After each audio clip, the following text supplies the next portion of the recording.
बोले श्रीमन नारायण भगवान की जय। एकादशी व्रत किस तरह से रखना चाहिए और एकादशी व्रत में क्या क्या खाना चाहिए, क्या नहीं खाना चाहिए और एकादशी व्रत में क्या दान करना चाहिए, आप लोग जानेंगे इस वीडियो के माध्यम से। एकादशी व्रत का महत्व क्या है, एकादशी व्रत किस लिए रखा जाता है, जानेंगे आप लोग इस वीडियो के माध्यम से। साथ ही साथ आप लोग मेरे वीडियो में अंत तक बने रहें। जो लोग चैनल को सब्सक्राइब नहीं किए हैं, मेरा रिक्वेस्ट है आपसे, अनुरोध है, आप लोग चैनल को सब्सक्राइब करें, लाइक शेयर करते रहें। हिंदू धर्म में, सनातन धर्म में एकादशी व्रत का बहुत ही महत्वपूर्ण बताया गया है और यह व्रत भगवान विष्णु का है, भगवान नारायण का व्रत है। भगवान विष्णु की पूजा करने से, भगवान विष्णु का व्रत करने से जो भी भक्त, जो भी व्यक्ति, जो भी मनुष्य भगवान विष्णु का भक्ति, भजन, व्रत, उपवास, नियम करता है, स्मरण करता है, कीर्तन करता है, उसका कई जन्मों का सारा पाप नष्ट हो जाता है केवल भगवान विष्णु का स्मरण मात्र करने से। और साथ ही साथ जब वह व्यक्ति स्वर्गवास होता है तो भगवान नारायण के धाम को प्राप्त हो जाता है, भगवान नारायण के लोक को प्राप्त होता है, उनके श्री चरणों में स्थान प्राप्त करता है। बहुत पुरातन कथा है, जब भगवान नारायण, भगवान विष्णु पद्म स्कंद में इसका वर्णन है।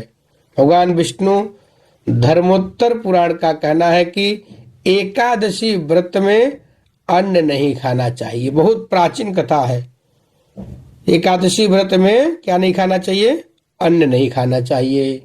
इस व्रत में उपवास करने का विधान बताया गया है, जिसमें सिर्फ फल खा सकते हैं, दूध पी सकते हैं और एकादशी व्रत स्कंद पुराण के वैभव खंड के अनुसार इस दिन समुद्र मंथन से जो अमृत प्रकट हुआ था, समुद्र मंथन में जो अमृत मिला था, उसके दूसरे दिन यानी कि द्वादशी को भगवान विष्णु ने उसकी रक्षा के लिए मोहिनी रूप धारण कर लिया था। किसके रक्षा के लिए? जो समुद्र मंथन में अमृत निकला था, उसके रक्षा के लिए भगवान विष्णु मोहिनी का रूप धारण कर लिए। फिर अगले दिन त्रयोदशी तिथि को भगवान विष्णु ने देवताओं को अमृत पान करवाया था। इसके बाद चतुर्दशी तिथि को देव विरोधी दैत्यों का संहार किया और पूर्णिमा के दिन समस्त देवताओं को उनका साम्राज्य प्राप्त हो गया। एकादशी में क्या खाना चाहिए, क्या नहीं खाना चाहिए, आप लोग जान गए। अन्न बिल्कुल नहीं खाना है, सादा नमक बिल्कुल नहीं खाना है। अगर आप नमक के बिना नहीं रह सकते हैं, पहली बात तो कोशिश करना चाहिए मीठा फलाहार करें और आहार भी, फलाहार भी बिल्कुल थोड़ा लेना है। आपको ऐसा नहीं करना है पूरा भरपेट भोजन कर लें, फिर उस व्रत का कोई मतलब नहीं रह जाता है। आपको फल फ्रूट ही खा करके समय व्यतीत करना है, दूध पी करके व्यतीत करना है समय को। आप लोग मखाने का खीर बना के भगवान को भोग लगा के खा सकते हैं। एकादशी के दिन सुबह जल्दी उठ करके स्नान करना चाहिए, नहा लेना चाहिए। उसके बाद तुलसी में त्रयोदशी तिथि को भगवान विष्णु ने देवताओं को अमृत पान करवाया था। इसके बाद चतुर्दशी तिथि को देव विरोधी दैत्यों का संहार किया और पूर्णिमा के दिन समस्त देवताओं का, उनका सारा साम्राज्य पुनः वापस प्राप्त हो गया था। तो इस दिन आप लोग, मैं आपको पहले बता ही दिया हूं, सुबह जल्दी उठ करके स्नान ध्यान कर लें, तुलसी के पौधे में जल चढ़ाएं, भगवान श्री हरि नारायण विष्णु जी के सामने व्रत और दान का संकल्प अपने हाथ में जल लेकर के कर लेना चाहिए। दिन भर कुछ भी खाना पीना नहीं चाहिए, फलाहार करना चाहिए। संभव हो अगर आप स्वस्थ हो तो फलाहार भी नहीं करेंगे तो बहुत ही उत्तम माना जाता है। जल पी सकते हैं, चाय पी करके रह सकते हैं। दिन में मिट्टी के बर्तन में पानी भर करके दान करना चाहिए।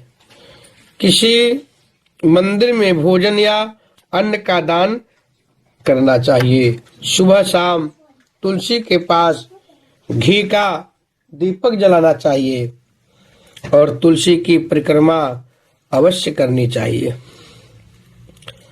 सायंकाल को भगवान विष्णु और देवी लक्ष्मी जी की विधि विधान के साथ पूजा करनी चाहिए। इस दिन व्रत करने वाले मनुष्य को सुबह देर तक नहीं सोना चाहिए। उस दिन गुस्सा का भी त्याग करना चाहिए, गुस्सा नहीं करना चाहिए। घर में किसी भी तरह का वाद विवाद या क्लेश नहीं करना चाहिए। लहसुन, प्याज और अन्य तरह की तामसी भोजन से बचना चाहिए। अपने घर वालों को भी किसी भी तरह का नशा नहीं करना चाहिए। ब्रह्मचर्य का पालन करना चाहिए। ईमानदारी से काम करना चाहिए और गलत कामों से बचना चाहिए। इस तरह से भगवान विष्णु का व्रत रखना चाहिए। एकादशी व्रत इस तरह से रखना चाहिए। भगवान का स्मरण करके, पूजा पाठ करके और भगवान का कथा पढ़ना चाहिए। एकादशी व्रत का कथा पढ़ना चाहिए। उस दिन जल दान का बहुत विशेष महत्व है। साथ ही साथ एकादशी व्रत के दिन गुड़ का दान करना चाहिए। साथ में हाथ वाला पंखा या इलेक्ट्रॉनिक पंखा भी दान करते हैं तो उसका अक्षय फल की प्राप्ति होता है। क्योंकि एकादशी व्रत बहुत महत्वपूर्ण है। एकादशी व्रत रखने वाले व्यक्ति को सभी प्रकार की अभिलाषाएं पूरी होती है, सभी प्रकार के मनोरथ पूर्ण हो जाते हैं और भगवान नारायण उनके सारे संकटों को नष्ट कर देते हैं और अपने धाम में उनको स्थान देते हैं। बोले श्रीमन नारायण भगवान की जय।